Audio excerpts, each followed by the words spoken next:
Hallo allerseits und willkommen zum Kanalupdate für Januar und Februar 2024.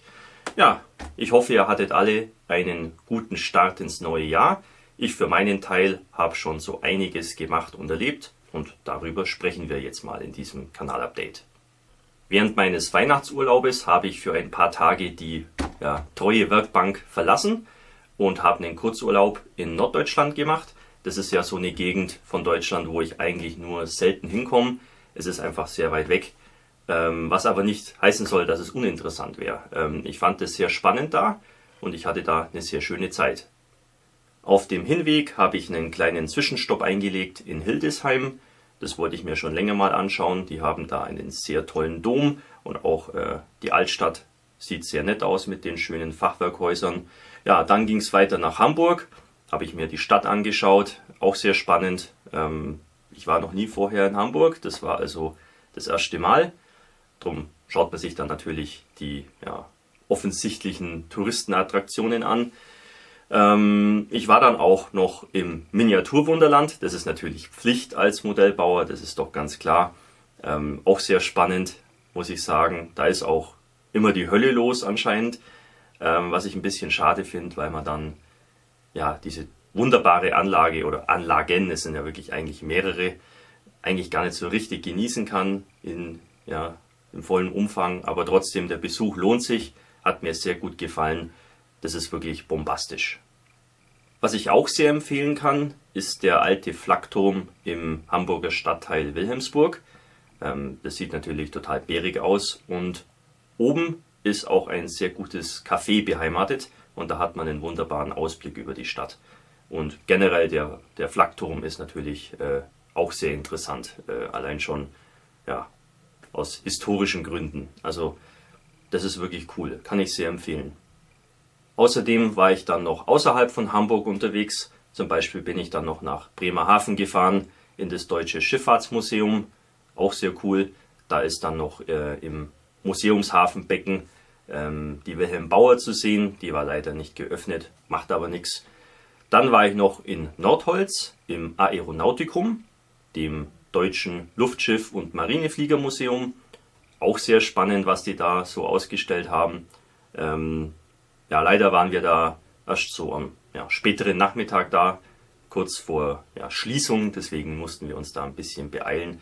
Aber trotzdem lohnt sich auch da mal vorbeizuschauen, wenn ihr da in der Nähe seid. Das ist wirklich klasse. Ja, in Cuxhaven und in Stade habe ich auch noch vorbeigeschaut und auf dem Rückweg nach Bayern habe ich dann noch einen kleinen Umweg gemacht über Kalkriese, wo ich mir dann das Museum zur berühmten Varusschlacht im Jahr 9 nach Christus angeschaut habe. Das war natürlich auch Pflicht für mich als alten Römer-Fan, auch mal diesen Ort zu besuchen. Und das liegt für mich einfach nie so richtig auf der Strecke. Deswegen dachte ich mir, wenn ich schon mal in Norddeutschland bin, dann schlage ich doch mal diesen größeren Haken über Osnabrück und schaue mir dann das Varusschlachtfeld an. Anfang Februar habe ich mich dann noch nach Nürnberg begeben auf die Spielwarenmesse. Das wollte ich mir nach längerer Pause auch mal wieder anschauen. Letztes Jahr bin ich ja nicht hingefahren, weil da schon ein Blick auf den Hallenplan genügt hat, um zu wissen, dass sich der Weg nicht lohnt. Dieses Jahr sah der Hallenplan ein bisschen besser aus, worauf ich dann beschlossen habe, mal wieder hinzufahren und es mir anzuschauen. Es ist natürlich super spannend, sich vor Ort die Neuheiten mal so direkt anzuschauen. Allerdings ist es so, dass mittlerweile nicht mehr viele Hersteller vor Ort sind. Die meisten bemühen sich da gar nicht mehr dahin zu gehen. Kann ich auch verstehen. Der Vertriebsweg ist einfach mittlerweile ein bisschen anders, weshalb die Neuheiten vornehmlich in den sozialen Medien angekündigt werden mittlerweile. Und der Aufwand lohnt sich da einfach nicht mehr für jeden Hersteller, nach Nürnberg zu fahren auf die Spielwarenmesse und da eben über mehrere Tage einen Stand zu betreiben. Trotzdem, die Hersteller, die dann auch vor Ort waren, das war eigentlich ganz spannend zu sehen, weil die eigentlich alle was Neues dabei hatten. Von dem her hat sich der Weg doch einigermaßen gelohnt. Gut, soviel zum Rückblick. Schauen wir uns jetzt an, welche Veranstaltungen so demnächst auf uns zukommen. Ich habe mir 2 Ausstellungen ausgesucht, die ich in den nächsten 2 Monaten besuchen möchte. Die erste wäre die PMS Sachsen, die Plastikmodellshow.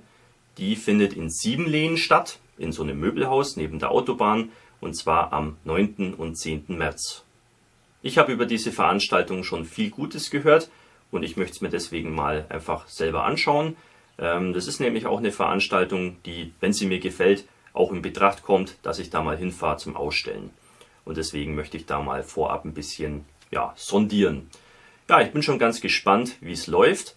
Der Plan ist gegenwärtig, dass ich Samstagnachmittag und Sonntagvormittag dort sein werde als Besucher. Also wenn ihr mich da seht, dann sprecht mich gerne an, dann können wir uns ein bisschen unterhalten. Finde ich immer ganz spannend, gerade jetzt in so einem ganz anderen Einzugsbereich von Deutschland da mal unterwegs zu sein. Da trifft man immer ganz neue Leute und da freue ich mich schon total drauf. Die zweite Veranstaltung wäre, wie letztes Jahr auch, die Moschon Show in Moschon Magyaróvár in Ungarn. Das Ganze findet statt am 20. und 21. April. Ja, da möchte ich wieder hinfahren, weil es mir letztes Jahr dort einfach so gut gefallen hat. Das Gesamtpaket war da so gut.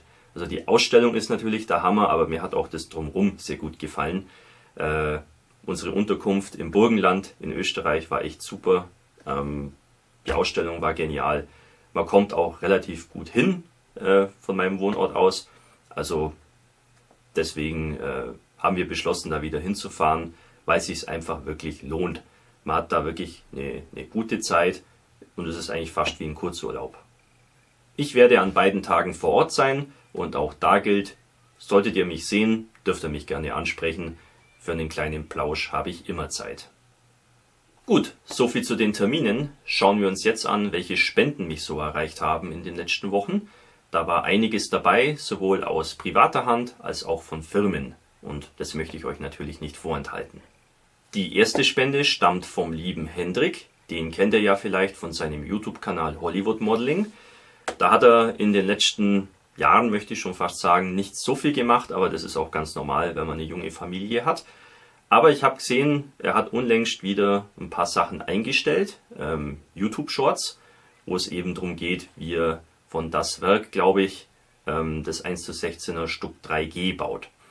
Finde ich auch ganz spannend. Ich finde es cool, dass er wieder ein bisschen Zeit findet zum Basteln. Ja, er hat mir so einiges zukommen lassen, hauptsächlich Dioramenzubehör, was natürlich immer mega gut brauchbar ist, und auch viele Figurenteile. Auch enorm nützlich, weil ich auch gern mal Figuren ein bisschen umbaue und da ist es immer gut, wenn man einen entsprechenden Teilefundus hat. Das ist wirklich sehr nützlich. Der Kübelwagen von Revell, das ist glaube ich der alte Itellery-Bausatz, den werde ich wohl ans Ferienprogramm weiterleiten. Ja, und dann hat er mir noch überraschenderweise einen Flugzeugbausatz geschickt. Und zwar hier von Eduard in 1:48, die P39 bzw. P400. Da sind 2 Bausätze drin gewesen. Einen hat er schon gebaut davon und den zweiten hat er mir zukommen lassen. Und das finde ich wirklich total originell, was für Zufälle es gibt. Weil es ist noch nicht lang her, da war ich in unserem lokalen Modellbauladen und hatte von Eduard so eine P39 in der Hand und dachte mir, das wäre eigentlich schon auch mal ganz cool, sowas zu bauen. Hab's dann aber nicht gekauft und ein paar Tage später kommt das Paket an. Da ist genau so eine drin, so eine Maschine. Wahnsinn. Er hat's gerochen, ich weiß nicht, Hendrik, hast du irgendwelche hellseherischen Fähigkeiten oder so? Das ist echt ein bisschen gruselig gewesen. Ja, jedenfalls, ich finde es spannend. Werde ich mir vielleicht mal vornehmen. Also ich habe ja schon im vorherigen Kanalupdate erwähnt, dass ich mal wieder Lust hätte, was mit Flügeln zu bauen. Das ist jetzt so ein Kandidat, der da sehr stark in Frage kommt. Ja, wunderbar. Also das ist wirklich eine super Spende. Mega nett von dir, Hendrik, und vielen Dank dafür. Das weiß ich sehr zu schätzen. Die zweite Spende stammt von der Firma Gero Design. Die haben mir wieder eine tolle Auswahl ihres Sortiments zugeschickt. Vornehmlich Pflastersteine, aber auch ein paar andere Sachen. Das finde ich natürlich mega nützlich. Wie ihr ja wisst, verwende ich diese Steine von Gero Design sehr häufig bei meinen Dioramenszenen. Ja, und da habe ich sozusagen wieder mein Depot aufgefüllt bekommen von der Firma Gero Design. Gut, und dann schauen wir uns noch die dritte Spende an. Die stammt von BenQ. Die haben mir ja vor einer Weile schon mal so eine Arbeitslampe zugesendet. die ich auch gern verwende. Jetzt in diesem Video scheint die mir schön auf die Platte von oben. Ja, und die haben mir hier eine Webcam zugesendet. Kameras kann man natürlich als YouTuber immer brauchen. Das nennt sich hier BenQ IdeaCam S1 Pro. Schickes Teil. Ein paar technische Daten dazu. Eine 8 Megapixel Kamera, Auflösung 2448p, also ganz ordentlich. Ja, und da ist noch so allerlei Zubehör dabei. So sieht die Webcam aus. Klein und leicht. USB-Anschluss natürlich. Der Clou ist meiner Meinung nach hier dieser Lupenaufsatz. 15-fache Vergrößerung hier so magnetisch dran zu klemmen.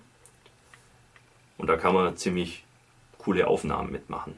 Ja, das macht doch einiges her. Ich habe jetzt bisher noch keine Gelegenheit gehabt, das Ganze in meine Videos zu integrieren. Da überlege ich mir aber noch was, weil ja, so nah ran kommt man mit den wenigsten Kameras und mit Webcams schon gleich gar nicht. Ja, weiterhin ist hier natürlich noch so ein Standfuß dabei. Kann man so am Bildschirm einhängen oder hier unten mit einem Gewinde eben noch wo ranschrauben. Das Ganze klemmt sich dann hier so an. Ja, ganz kompakt das Ganze. Und was auch noch nett ist, da ist hier noch so eine Fernsteuerung dabei, wo man eben zoomen kann oder auf Knopfdruck einfach ein Foto machen kann und so weiter und so fort. Also das ist auch ganz nützlich. Also sehr hochwertig auch so von der Haptik her. Da ist auch viel Metall dran. Sieht man auch nicht alle Tage. Ja, also hübsches Teil. Wenn es euch interessiert, dann schaut es euch mal an. Ich weiß jetzt nicht auswendig, was die kostet, die Webcam. Aber ich sag mal, gerade Leute, die vielleicht streamen oder so, für die ist es auf jeden Fall interessant. Weil die regulären Webcams, die man so hat, die so integriert sind, zum Beispiel im Laptop oder in den Bildschirmen, die sind meistens okay für das, was man so üblicherweise treibt. Aber hier hat man halt einfach diesen Lupenaufsatz, kommt man nah ran, und das ist natürlich gerade, wenn man Modellbauvideos macht, wo es vielleicht wirklich um kleine Details geht, ist es ja doch sehr nützlich und auf jeden Fall den üblichen Webcams überlegen.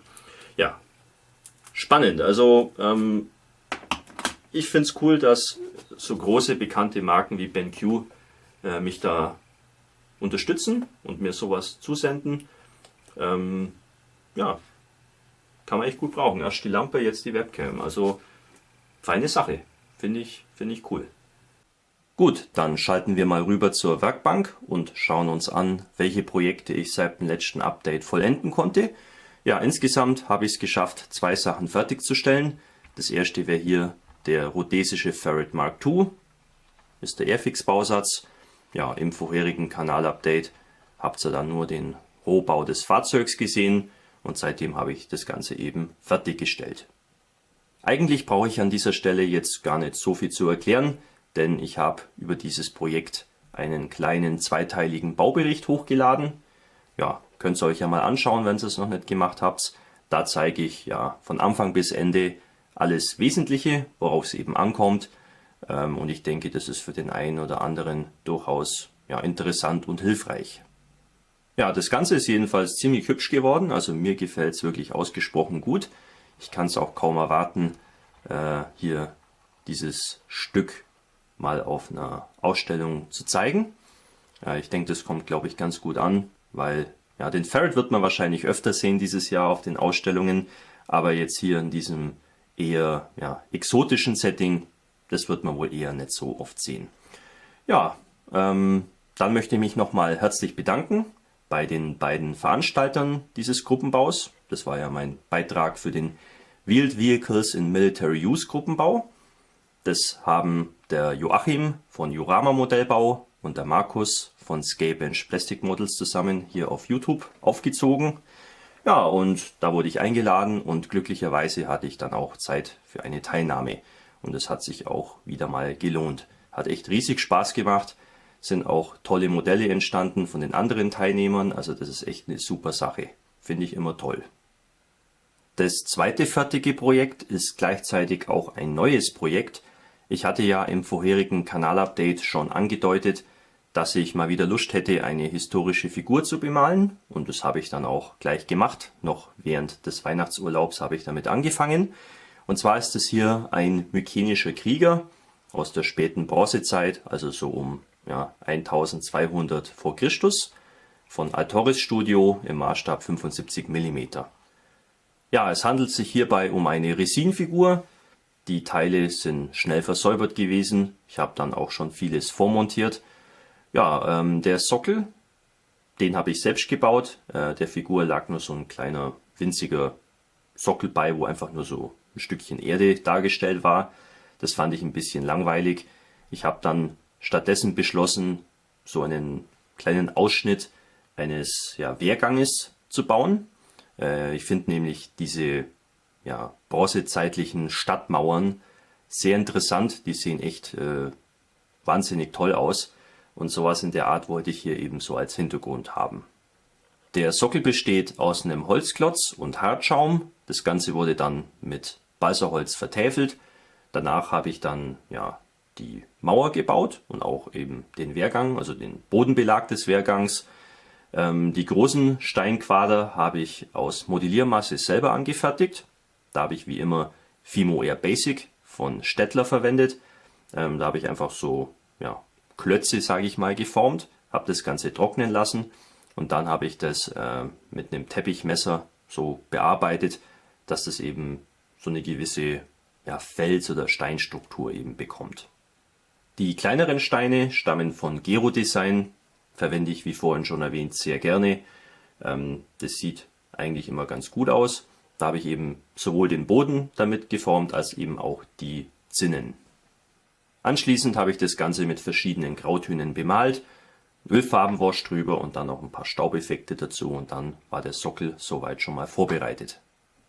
Bei der Bemalung der Figur kam es mir hauptsächlich darauf an, diese Bronzeplattenrüstung möglichst schön darzustellen.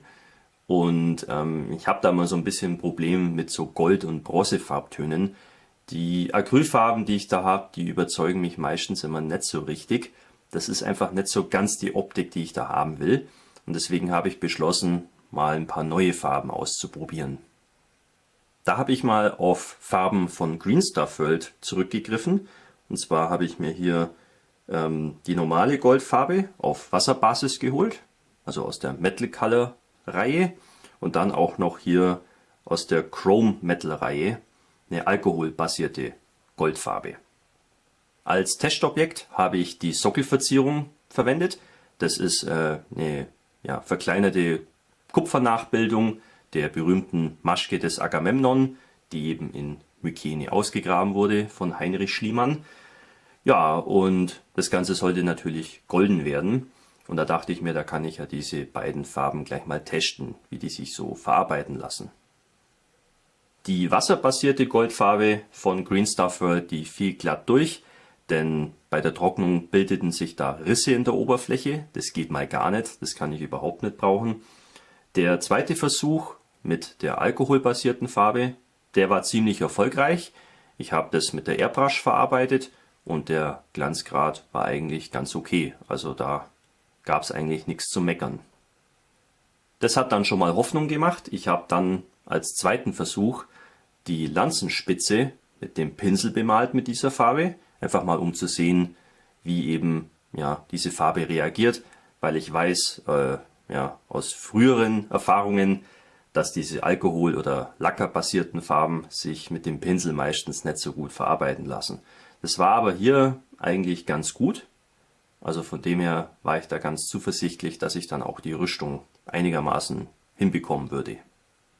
Leider musste ich dann aber feststellen, dass sich diese Farbe für größere Flächen bei der Pinselbemalung eigentlich überhaupt nicht eignet. Das Ganze wird sehr glatt und es glänzt eigentlich auch ganz gut, aber es bilden sich so Pigmentschlieren so in der Farbe drin und es sieht einfach sehr unordentlich aus und das war eigentlich überhaupt nicht die Optik, auf die ich hinaus wollte.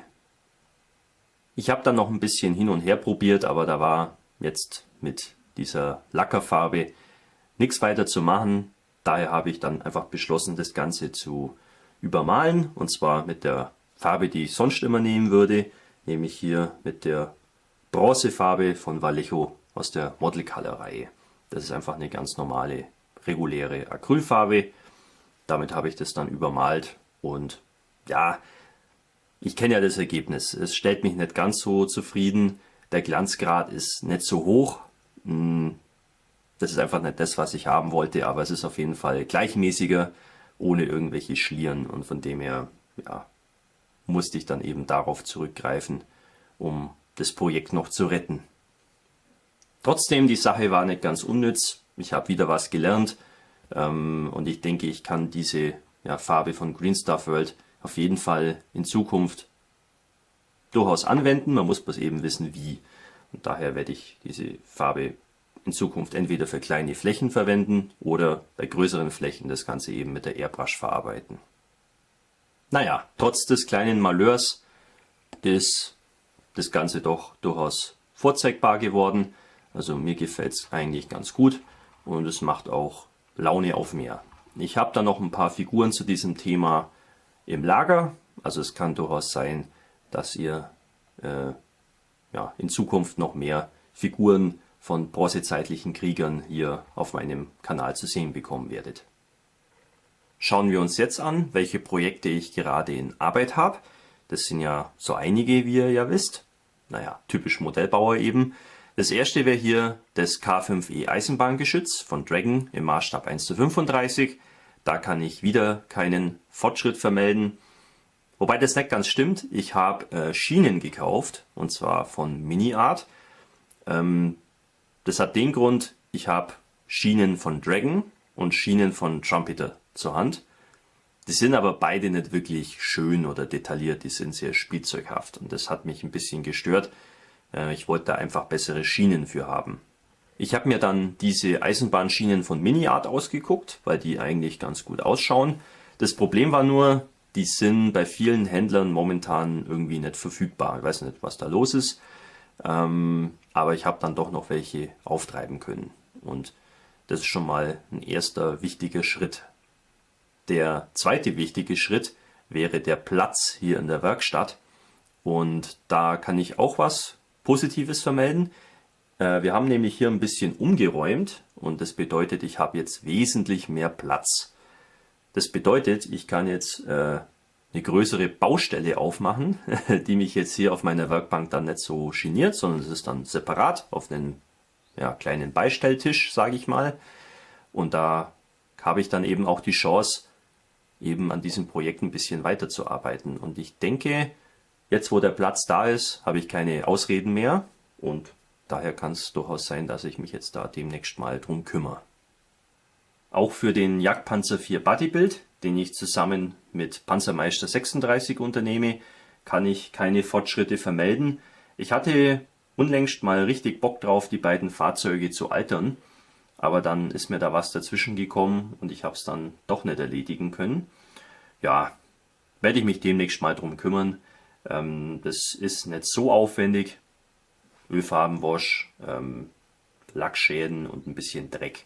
Viel mehr wird es eigentlich nicht sein. Immerhin bin ich mit dem amerikanischen M7 Priest gut vorangekommen.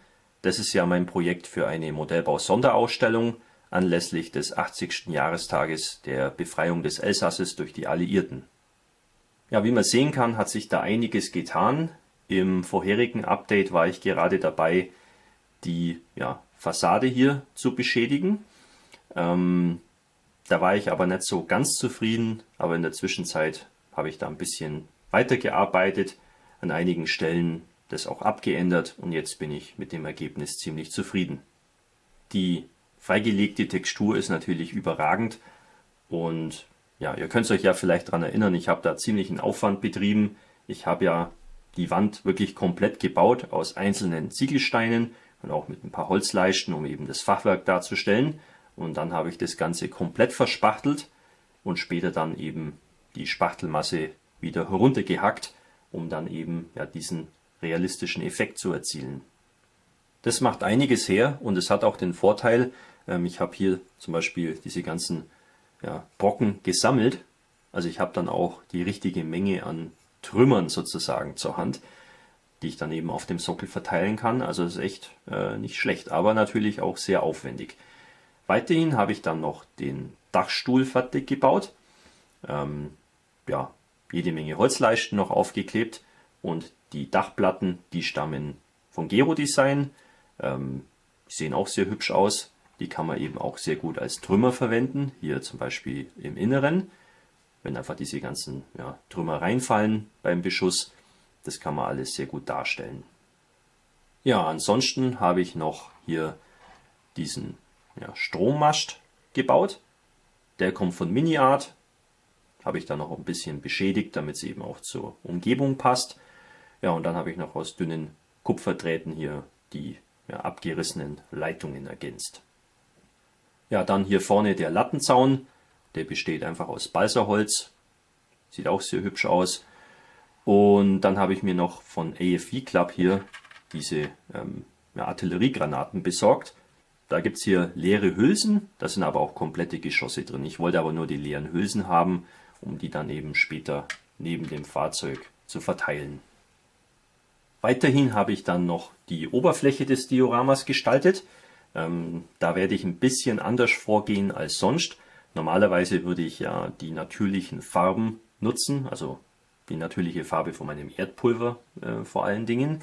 In diesem Fall werde ich aber sehr viel lackieren. Das ist ein bisschen ungewöhnlich, aber in dem Fall wird es nicht anders gehen, denn ja, das Gebäude und die Trümmer und so weiter, das muss ich ja eh alles lackieren und dann muss ich ja eigentlich auch den Boden zumindest jetzt schon mehr oder weniger komplett vorformen. Außerdem wollte ich das Gelände ziemlich zerwühlt darstellen. Ich habe dann also in das Styropor so Schneisen geschnitten, um eben Reifen- und Kettenspuren darzustellen und habe das Ganze dann mit einer dicken Schicht Modelliermasse überzogen. Gleichzeitig habe ich auch schon meine Erdpaste aufgetragen, also ein Gemisch aus Erde, Holzleim und Wasser. Und in diesen feuchten Untergrund habe ich dann den Priest eingedrückt und auch schon diverse Trümmer aufgeklebt. Und ja, wenn das dann getrocknet ist, sieht das eigentlich schon mal ziemlich überzeugend aus als Grundlage. Ja, und wie gesagt, ich werde später das meiste davon lackieren. Vielleicht werde ich hier und da das Ganze noch mit einer dünnen Erdschicht überziehen, um eben die natürliche Farbe doch noch zu nutzen. Aber ja, im Großen und Ganzen wäre jetzt zumindest mal die Form des Geländes hier fertig. Und ich denke, ich werde vielleicht noch ein bisschen mehr Trümmer einarbeiten und vielleicht noch ein paar andere Details hinzufügen. Vielleicht wäre eine Dachrinne nicht schlecht, ein paar Straßenschilder hier noch. Ja, so ein paar Kleinigkeiten möchte ich eigentlich schon noch auf dem Diorama haben, bevor ich dann wirklich sagen kann, es ist bereit für die Lackierung. Dann habe ich natürlich noch ein neues Projekt angefangen, wie könnte es anders sein? Und zwar habe ich mir dafür einen sowjetischen T-60 als Beutefahrzeug der Wehrmacht von Mini-Art im Maßstab 1:35 ausgesucht. Dargestellt ist das Fahrzeug hier als Schlepper oder Munitionstransporter für eine Panzerjägereinheit. Das hat auch einen besonderen Grund, denn es gibt von meinem Großonkel ein Foto aus der Zeit und der war anscheinend mit so einem Fahrzeug unterwegs. Ich habe auch lang gerätselt, was das für ein Fahrzeug überhaupt ist, bis ich dann irgendwann dahinter gekommen bin, dass das ein T-60 ist, eben als Beutefahrzeug. Finde ich ganz spannend. Ist auch, finde ich, ein sehr besonderes oder intimes Projekt für mich, denn mein Großonkel hat den Krieg nicht überlebt. Der ist im Juni 1944 an der Ostfront gefallen. Und das ist sozusagen mein Projekt, um ihm zu gedenken. Und von ihm ist nicht viel übergeblieben, außer ein paar Fotos. Wo das Grab ist, weiß auch keiner. Also ich möchte diesen Menschen eben würdigen mit diesem Modell. Ich habe mir dafür diesen Bausatz von Mini-Art ausgesucht. Es gibt von Mini-Art auch eigens eben diese Schlepper-Variante ohne Turm. Die ist aber ein bisschen teurer gewesen. Deswegen habe ich dann doch lieber den anderen Bausatz genommen. Lass einfach den Turm weg und gut ist, weil die Inneneinrichtung ist bei beiden komplett dabei. Wie bei Mini-Art üblich ist der Zusammenbau ziemlich anspruchsvoll. Die Teile sind sehr zahlreich, man muss viel versäubern, aber der Detailgrad ist einfach grandios und auch die Passgenauigkeit ist sehr gut. Also da fehlt sich nichts. Also von der Qualität her sind die Bausätze echt überragend. Aber ja, man hat natürlich einiges zu tun bei der Montage, was aber nicht schlimm ist. Manche Leute mögen das, andere Leute hassen das, je nachdem. Auf jeden Fall sind die Innenraumdetails echt der Hammer. Also da ist echt alles da. Also Respekt. Und auch außen ist einiges zu sehen. Viele Fotonetzteile, also das sieht alles sehr schön aus. Trotzdem habe ich natürlich ein paar Änderungen durchführen müssen. Hauptsächlich um eben eine deutsche Version zu bekommen. Ich habe einige 3D gedruckte Teile verwendet. Zum Beispiel hier den Notec Scheinwerfer. Auch ein paar Werkzeughalterungen, die sind alle von T-Rex, glaube ich. Ja, auch ein paar deutsche Werkzeuge habe ich hinzugefügt. Ja, ein paar so Kleinigkeiten eben, die man da so braucht. Und auch die Ketten sind 3D gedruckt. Das ist ein Novum für mich. Ich habe noch nie zuvor 3D gedruckte Ketten verwendet. Die Ketten im Bausatz waren eigentlich okay. Das waren schöne Einzelgliederketten, die auch scharf detailliert sind, also da gibt es eigentlich nichts. Das Problem war nur, die geben einem wirklich die exakte Anzahl an Kettengliedern. Keins mehr und keins weniger. Und das hat mich ein bisschen gestört, weil man damit eben nicht so richtig einen Kettendurchhang darstellen konnte. Das sah irgendwie nicht so schön aus. Wenn es jetzt, sagen wir mal, irgendein beliebiges Modell gewesen wäre, hätte ich gesagt, okay, ist halt so. Aber das Projekt ist einfach was Besonderes für mich und da mache ich keine halben Sachen. Ich habe mir dann als Ersatz 3D gedruckte Ketten von Quick-Tracks geholt. Das ist ein polnischer Hersteller, glaube ich. Da sind auf jeden Fall genügend Kettenglieder drin. Das ist schon mal ein Vorteil. Das Interessante ist hier, das ist so ein Klicksystem. Also die Ketten werden nicht mit einem Draht verbunden, wie man das von Friul kennt, sondern die sollen einfach so ineinander klicken, mit so kleinen Nasen. Das funktioniert in der Theorie vielleicht ganz gut, aber in der Praxis ist das nicht so gut leider. Also ich hatte schon so eine Ausfallquote, ich würde mal sagen, so jedes 8. Kettenglied ist einfach zerbrochen beim Versuch, das da einzuhängen. Das liegt auch an der Form von diesen Kettengliedern, die sind in der Mitte sehr dünn und genau da sind sie alle an der gleichen Stelle immer geplatzt. Ja, das war nicht so schön. Ich dachte mir dann, naja, werden schon genügend Kettenglieder drin sein. Hat sich dann aber herausgestellt, dass dann am Ende doch 12 Kettenglieder noch gefehlt haben und die musste ich dann aus diesen zerbrochenen Fetzen da dann zusammenkleben und dann einfädeln. Naja. Ich bin jetzt nicht so begeistert davon. Ich denke, es liegt auch an den Ketten an sich vielleicht, an der Form. Es gibt vielleicht Ketten, wo das besser funktioniert, die einfach von der Form her einfach stabiler sind. Ja, jetzt in dem Fall war das nicht so geil. Also, wenn ich es nochmal machen würde, würde ich auf jeden Fall schauen, dass ich Friul-Ketten bekomme. Die sind, glaube ich, ein bisschen pflegeleichter in der Hinsicht. Zumindest sprechen sie nicht sofort. Nachdem ich also dann den Bausatz und die Ketten montiert hatte, war dann natürlich die nächste wichtige Frage, wie ich dann meinen Großonkel dann hier figürlich darstellen soll. Ja, das ist doch eine sehr spezielle Pose, die der da hat auf dem Foto. So eine Figur gibt's nicht zu kaufen.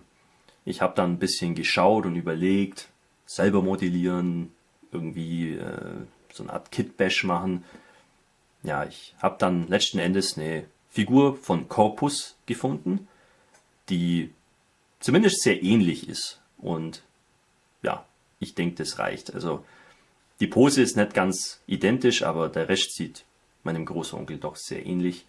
Und dann habe ich mich eben für die Figur entschieden. Und ja, der passt da schon ganz gut rein hier in die Fahrerluke. Und ich denke, wenn das Foto dann mal später daneben ist, erkennt jeder, jawohl, das soll diese Person darstellen, auch wenn es nicht exakt die gleiche Pose ist. Da mein Großonkel in einer Panzerjägereinheit war, ist es eigentlich auch naheliegend anzunehmen, dass das Fahrzeug vielleicht ein Munitionsschlepper war, und deswegen habe ich beschlossen, hier Munitionsbehälter zu platzieren neben dem Fahrzeug. Das sind hier diese Behälter für die normale Pak 40 Munition. Ja, und ansonsten soll der Sockel, wie man sehen kann, sehr einfach sein. Das soll einfach nur eine Wiese sein. Hier hinten mache ich noch so Kettenspuren hin, und das war es eigentlich schon.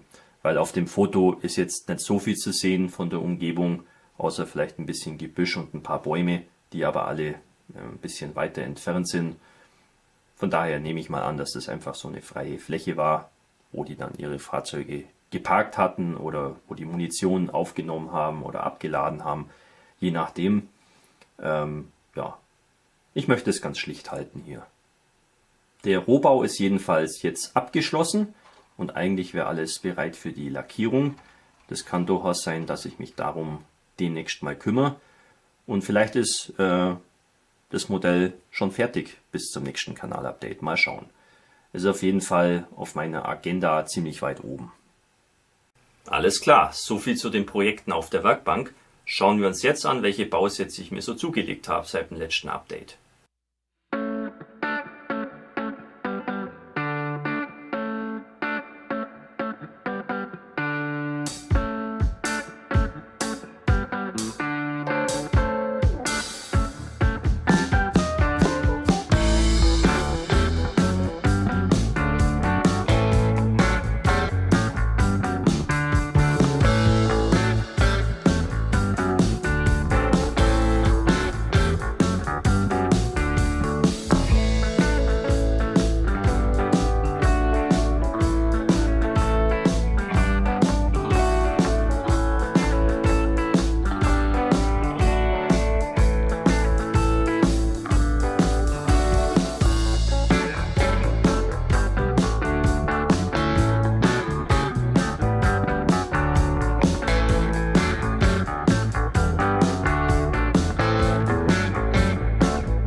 Ja, wie ihr sehen konntet, lag mein Fokus klar auf Figuren und Dioramenzubehör. Das kann man immer brauchen. Was jetzt so Fahrzeugbausätze angeht, da habe ich ja eigentlich mittlerweile so gut wie alles, was mich interessiert. Der Markt ist fast abgegrast, bis auf ein paar Ausnahmen vielleicht. Ich habe mir zum Beispiel noch den neuen Iltis geholt von Ace. Den habe ich ja schon vorgestellt in einem separaten Video vor ein paar Wochen. Und der neue Tiger 1 von Takom, der hat mich auch gereizt, vornehmlich wegen dem Preis, weil das ist wirklich cool, dass es so einen Bausatz für unter 40 € gibt. Da wollte ich mal sehen, was das eigentlich ist, weil wenn man das jetzt so mit der Preispolitik von anderen Herstellern vergleicht, wo so ein Bausatz schnell mal 60 oder 70 € kostet, da möchte ich dann schon sehen, was ich für unter 40 € da bekomme. Und das Ding sieht so auf den ersten Blick gar nicht schlecht aus. Gut. Dann abschließend noch ein paar Worte zu den Inhalten, auf die ihr euch so freuen könnt in den nächsten Wochen. Ein paar Sachen habe ich ja schon vorbereitet für euch.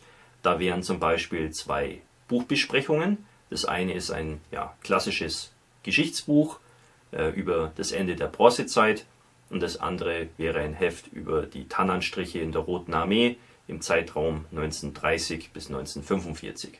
Ja, weiterhin was Videos betrifft, hätte ich noch ein kurzes Präsentationsvideo zu dem Mykenischen Krieger natürlich, der schon fertig ist.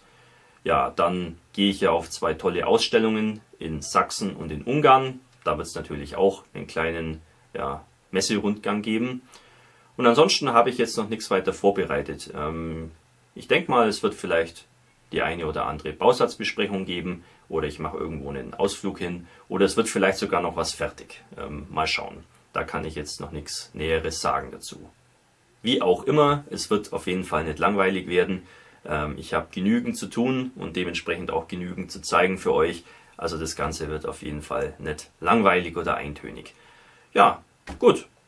Das wäre es eigentlich schon. Damit wäre alles gesagt und ihr seid jetzt wieder voll und ganz im Bilde und up to date. Ja, dann wünsche ich euch eine schöne Zeit, frohes Basteln und wir sehen uns dann wieder im nächsten Video. Euer Hamilcar Barkas.